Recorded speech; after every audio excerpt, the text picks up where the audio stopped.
ಆತ್ಮೀಯ ಮಿತ್ರರೇ, ತಮ್ಮೆಲ್ಲರಿಗೂ ನಮಸ್ತೆ. ನ್ಯಾಚುರಲ್ ಹೀಲಿಂಗ್ ಸಂಚಿಕೆಗೆ ನಿಮ್ಮೆಲ್ಲರಿಗೂ ಸ್ವಾಗತ. ಮಿತ್ರರೇ, ಕಳೆದ ಸಂಚಿಕೆಯಲ್ಲಿ ಫೈರ್ ಬಗ್ಗೆ ನಾವು ನೋಡಿದ್ವಿ. ಅದನ್ನು ಯಾಂಗ್ ಅಂತಲೂ ಕೂಡ ನಾವು ಹೇಳ್ತೀವಿ. ಈ ಸಂಚಿಕೆಯಲ್ಲಿ ಹಿನ್ ಬಗ್ಗೆ ನಾವು ತಿಳ್ಕೊಳ್ಳೋಣ. ಇನ್ ಅಂದರೆ ಒಂದು ಚೈನೀಸ್ ವರ್ಡ್. ಅದು ಇನ್ನಂದರೆ ನಮ್ಮಲ್ಲಿ ಶಿವತತ್ವ ಅಂತ ನಾವು ಹೇಳ್ತೀವಿ ಹಿನ್ನಿಗೆ. ಫೈರ್ನ ಯಾವ ರೀತಿ ನಾವು ನಮ್ಮ ಜೀವನದಲ್ಲಿ, ನಮ್ಮ ದೇಹದಲ್ಲಿ ಜನ್ರೇಟ್ ಮಾಡಬೇಕು, ಅದರ ಮಹತ್ವ ಏನು ಅಂತ ನಾವು ತಿಳ್ಕೊಂಡ್ವಿ. ಅಷ್ಟೇ ಅಲ್ಲ, ಅಷ್ಟೇ ಮಹತ್ವ ಒಂದು ಇನ್ ಎನರ್ಜಿಗೂ ಇದೆ. ಅಂದರೆ ಕೋಲ್ಡ್ ಎನರ್ಜಿಗಿದೆ. ಓಕೆನಾ? ಈ ಕೋಲ್ಡ್ ಎನರ್ಜಿ ಎಷ್ಟು ಪಾತ್ರ ವಹಿಸುತ್ತೆ ಅಂದರೆ, ನೀವು ಫೈರ್ನ ಎಷ್ಟು ಕ್ರಿಯೇಟ್ ಮಾಡ್ತೀರಾ ಅಷ್ಟು ಅದು ಮತ್ತೆ ಕೋಲ್ಡ್ ಆಗಬೇಕು, ಬಾಡಿಯಲ್ಲಿ ಅದು ಆರಬೇಕು. ಇಲ್ಲ ಅಂದರೆ ಫೈರ್ಗೆ ಸಂಬಂಧಪಟ್ಟಂತಹ ನಾನಾ ಸಮಸ್ಯೆಗಳು ನಮ್ಮ ದೇಹದಲ್ಲಿ ಉದ್ಭವ ಆಗುತ್ತೆ. ಮಿತ್ರರ, ಇದನ್ನು ಸೃಷ್ಟಿ ಮಾಡಿದಂಥ ಫೈರ್ನ ಹಾರಿಸೋದು ಯಾವ ರೀತಿ, ಬ್ಯಾಲೆನ್ಸ್ ಮಾಡೋದು ಯಾವ ರೀತಿ ಅಂದರೆ, ಅದು ಫುಡ್ಡಿಂದ ಮಾತ್ರ ಸಾಧ್ಯ. ಫುಡ್ ಈ ಫುಡ್ ಇದೆಯಲ್ಲ, ಇದನ್ನ ಇನ್ ಅಂತ ಹೇಳ್ತೀವಿ. ಇನ್ನಂದ್ರೆ ಏನು ಅಲ್ಲ, ಮಾಸ್ ಎನರ್ಜಿ, ಮುಟ್ಟಬಹುದಾದಂತಹ, ಕಣ್ಣಿಗೆ ಕಾಣಬಹುದಾದಂತಹ ಒಂದು ಎನರ್ಜಿ, ಮಾಸ್. ಫೈರ್ ಅಂದರೆ ಈ ಮಾಸ್ ಕನ್ವರ್ಟ್ ಆಗುವಂಥ ಒಂದು ಎನರ್ಜಿ ಫೈರ್. ಈಗ ಊಟ ಮಾಡ್ತೀವಿ, ಎನರ್ಜಿಯಾಗಿ ಮಜಲ್ಸ್ ಆಗುತ್ತೆ, ಫ್ಯಾಟ್ ಆಗುತ್ತೆ, ಬೋನ್ ಆಗುತ್ತೆ. ಓಕೆನಾ? ಅದೇ ಎನರ್ಜಿನ ನಾವು ಕೆಲಸ ಮಾಡಿ, ಆ ಕೆಲಸ ಮಾಡಿದಾಗ ಫೈರ್ ಸೃಷ್ಟಿ ಆಗುತ್ತಲ್ಲ, ಆಗ ಈ ಮಾಸ್ ಕರಗುತ್ತೆ. ಗೊತ್ತಾಗ್ತಾ ಇದೆಯಲ್ಲ? ಈ ಮಾಸ್ ಕರಗಿದಾಗ ಅದು ಫೈರಾಗಿ ಕನ್ವರ್ಟ್ ಆಗುತ್ತೆ. ಅಲ್ಲಿಗೆ ಮಾಸ್ ಅನ್ನೋದು ಈ ಫೈರ್ ಜನ್ರೇಟ್ ಆಗ್ತಾ ಇರ್ತದಲ್ಲ, ಅದನ್ನು ಬ್ಯಾಲೆನ್ಸ್ ಮಾಡೋದಕ್ಕೆ ತುಂಬಾ ಇಂಪಾರ್ಟೆಂಟ್ ಆದಂತಹ ಒಂದು ಮ್ಯಾಟರ್ ಆಗುತ್ತೆ ನಮಗೆ. ಓಕೆನಾ? ಹಾಗಾಗಿ ಈ ಮಾಸನ್ನು ಸೃಷ್ಟಿ ಮಾಡೋದ ಕಡೆನೂ ಕೂಡ, ಬ್ಯಾಲೆನ್ಸ್ ಮಾಡೋದ್ರ ಕಡೆನೂ ಕೂಡ ನಾವು ಗಮನ ಕೊಡ್ತಾ ಹೋಗಬೇಕು.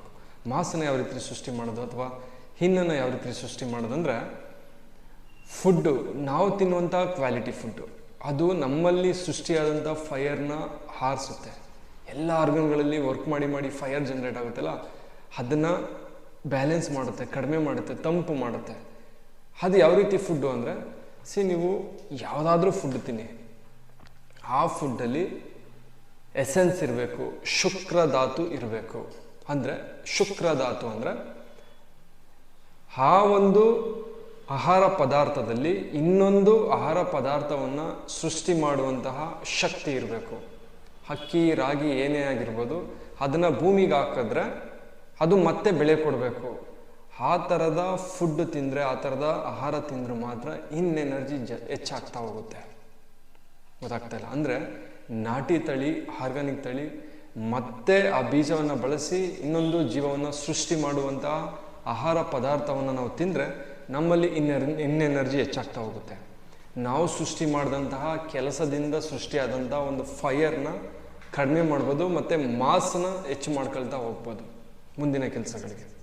ಹೀಗೆ ಮೇನ್ ಫುಡ್ ಇಲ್ಲಿ ಇಂಪಾರ್ಟೆಂಟ್ ಆಗ್ತಾ ಹೋಗುತ್ತೆ. ನಾವೇನಾದರೂ ಈ ಥರ ಅಲ್ಲದೆ ಬೇರೆ ಫುಡ್ಡನ್ನು, ಹೈಬ್ರಿಡ್ ಫುಡ್ ಅಂದರೆ ಏನು ಗೊತ್ತಾ, ಒಂದು ಸರಿ ಬೀಜ ಹಾಕಿ ಬೆಳೆದ್ರೆ ಮತ್ತೆ ಅಲ್ಲಿಂದ ಸೃಷ್ಟಿಯಾದಂಥ ಬೆಳೆಯಿಂದ ಮತ್ತೆ ಬೀಜ ಹಾಕಿ ಅದನ್ನು ಬೆಳೆಯೋದಕ್ಕಾಗಲ್ಲ ಈ ಒಂದು ಹೈಬ್ರಿಡಲ್ಲಿ. ಆಗ ಅಲ್ಲಿ ಇನ್ ಎನರ್ಜಿ ಇರಲ್ಲ, ಶುಕ್ರಧಾತು ಇರಲ್ಲ, ಇನ್ನೊಂದು ಜೀವ ಸೃಷ್ಟಿ ಮಾಡುವಂಥ ಶಕ್ತಿ ಇರಲ್ಲ. ಅದನ್ನು ತಿಂದರೆ ನಮ್ಮಲ್ಲಿ ಸೃಷ್ಟಿಯಾದಂತಹ ಫೈರ್ನ ಇನ್ಕ್ರೀಸ್ ಮಾಡಲ್ಲ, ಒಂದು ಎನರ್ಜಿ ಸೃಷ್ಟಿ ಆಗಲ್ಲ, ಮಾಸ್ ಸೃಷ್ಟಿ ಆಗಲ್ಲ, ಬದಲಿಗೆ ಎಕ್ಸೆಸ್ ಆಫ್ ಹೀಟ್ ಸೃಷ್ಟಿ ಆಗುತ್ತೆ ಮತ್ತೆ. ಯಾಕೆಂದರೆ ಆ ಹೈಬ್ರಿಡ್ ಅಂದ್ರೇ ಅಷ್ಟೇ ತುಂಬ ಹೀಟ್ ಜನ್ರೇಟ್ ಆಗ್ತಾ ಹೋಗುತ್ತೆ ಬಾಡಿಯಲ್ಲಿ. ನೋಡಿ, ಎಲ್ಲಿ ಹೀಟ್ ಇರುತ್ತೆ ಅಲ್ಲಿ ಬೆಳವಣಿಗೆ ಜಾಸ್ತಿ ಇರುತ್ತೆ. ಉದಾಹರಣೆಗೆ ಈ ಫಾರಂ ಕೋಳಿಯನ್ನು ನೀವು ನೋಡಿ, 1ರಿಂದ 2 kg ಆಗೋದಕ್ಕೆ 48ರಿಂದ 60 ದಿನದೊಳಗಡೆ ಅದನ್ನು 2 kg ಮಾಡಿಬಿಡ್ತೀವಿ.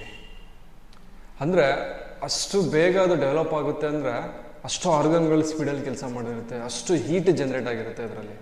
ಓಕೆನಾ? ಅದನ್ನು ತಿಂತು ಅಂದರೆ ನಮ್ಮೊಳಗಡೆ in energy, cold energy develop ಆಗಲ್ಲ, ಮಾಸ್ ಡೆವಲಪ್ ಆಗಲ್ಲ. ಓಕೆನಾ? ಅದೇ ನಾಟಿ ಕೋಳಿ ನೀವು ನೋಡಿ, ಅದು 1.5 kg ಅಥವಾ 1 kg ಆಗೋದಕ್ಕೇ 1.5 ವರ್ಷಗಳು ತಗೊಳುತ್ತೆ. ನಿಧಾನಕ್ಕೆ ಇರುತ್ತೆ ಪ್ರೊಸೆಸ್ಸು, ತಾಳ್ಮೆ ಇರುತ್ತೆ, ಎಲ್ಲ ಆರ್ಗನ್ಸ್ಗಳು ನಿಧಾನಕ್ಕೆ ಡೆವಲಪ್ ಆಗ್ತಾ ಹೋಗುತ್ತೆ. ಇದನ್ನು ತಿಂದಾಗ ನಮ್ಮ ಒಂದು ಎನರ್ಜಿನೂ ಕೂಡ ಹಾಗೇನೆ ಸ್ಲೋ ಮೋಷನಲ್ಲಿರುತ್ತೆ. ಅಂದರೆ ಒಂದು ಕೋಲ್ಡ್ ಎನರ್ಜಿ, ಇನ್ ಎನರ್ಜಿ ಡೆವಲಪ್ ಆಗ್ತಾ ಹೋಗುತ್ತೆ, ಪ್ರಾಪರ್ ಇನ್ ಎನರ್ಜಿ ಡೆವಲಪ್ ಆಗ್ತಾ ಹೋಗುತ್ತೆ. ನೀವು ರೈಸಲ್ಲಿ ನೋಡ್ಬೋದು, ರಾಗಿಯಲ್ಲಿ ನೋಡ್ಬೋದು, ಬೇರೆ ಬೇರೆ ಆಹಾರ ಧಾನ್ಯಗಳಲ್ಲಿ ನೋಡ್ಬೋದು. ಹೈಬ್ರಿಡ್ ಏನಾದರೂ ನೀವು ತಿಂತು ಅಂದರೆ, ಹೈಬ್ರಿಡ್ ಹೆಂಗೆ ಅಂದರೆ ಅದು ಬೇಗ ಫಲ ಕೊಡುತ್ತೆ, ಬೇಗ.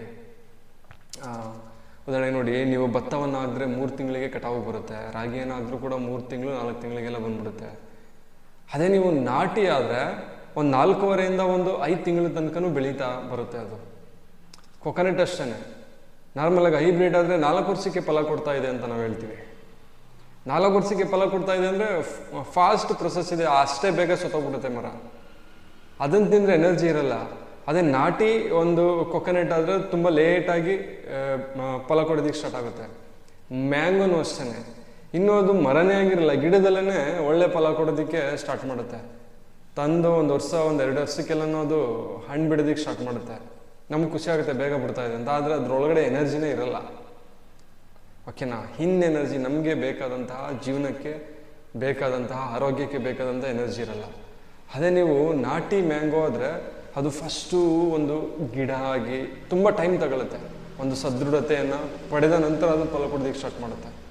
ಹೀಗೆ ನಾಟಿ ಫುಡ್ಡಿಂದ ಮಾತ್ರ, ಜವಾರಿ ತಳಿಯಿಂದ ಮಾತ್ರ ನಮ್ಮ ಆರ್ಗನ್ ಮತ್ತು ನಮ್ಮ ದೇಹದ ಪೋಷಣೆಗೆ ಬೇಕಾದಂತಹ ಒಂದು ಎನರ್ಜಿ ಸಿಗೋದಕ್ಕೆ ಸಾಧ್ಯ, ಎನರ್ಜಿ ಸಿಗೋದಕ್ಕೆ ಸಾಧ್ಯ. ನಾಟಿ ಹಾಲು, ನಾಟಿ ತುಪ್ಪ, ಹೀಗೆ ನೀವೇನಾದರೂ ಕೂಡ ನಾಟಿನ ಯೂಸ್ ಮಾಡಿದ್ರೆ ಮಾತ್ರ ಡೆವಲಪ್ ಆಗೋದಕ್ಕೆ ಸಾಧ್ಯ. ಇದನ್ನು ಬಿಟ್ಟು ನಿಮ್ಮ ಆರೋಗ್ಯಕ್ಕೆ, ನಿಮ್ಮ ಆರೋಗ್ಯವನ್ನು ಡೆವಲಪ್ ಮಾಡೋದಕ್ಕೆ ಯಾವುದೋ ಅಕ್ಯುಪ್ರೆಷರ್ ಪಾಯಿಂಟ್ ಪ್ರೆಸ್ ಮಾಡ್ತೀನಿ, ಕಲರ್ ಹಾಕ್ತೀನಿ, ಇವೆಲ್ಲ ತಾತ್ಕಾಲಿಕ. ಫುಡ್ಡನ್ನು ನೀವು ಚೇಂಜ್ ಮಾಡಿದೆ, ನೀವು ಯಾವುದೇ ಕಾಯಿಲೆಯನ್ನು ತಾತ್ಕಾಲಿಕವಾಗಿ ಮಾತ್ರ ನೀವು ರಿಲೀಫ್ನ ತಗೊಳ್ಬೋದು, ಕ್ಯೂರ್ ಮಾಡೋದಕ್ಕಾಗಲ್ಲ. Food is main important.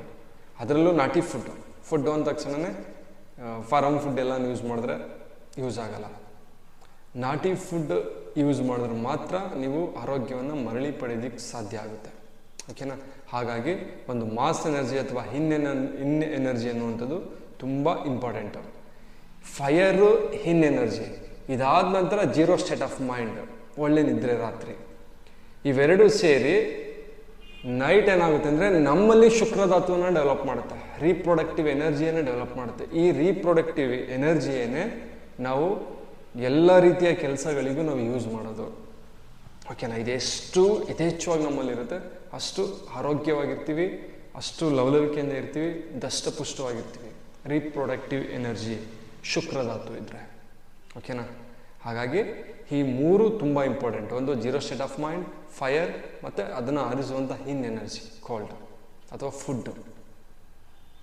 ಇಷ್ಟನ್ನ ಕರೆಕ್ಟಾಗಿ ಬ್ಯಾಲೆನ್ಸ್ ಮಾಡ್ತು ಅಂದರೆ ನೀವು ಯಾವುದೇ ವೈದ್ಯರ ಹತ್ರ ಹೋಗುವಂಥ ಅವಶ್ಯಕತೆ ಇಲ್ಲ, ಯಾವ ಹೀಲರ್ ಹತ್ರ ಹೋಗುವಂಥ ಅವಶ್ಯಕತೆ ಇಲ್ಲ.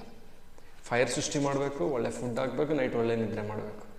ಇಷ್ಟು ಮಾಡಿದ್ರೆ ಸಾಕು. ಓಕೆನಾ? Thank you.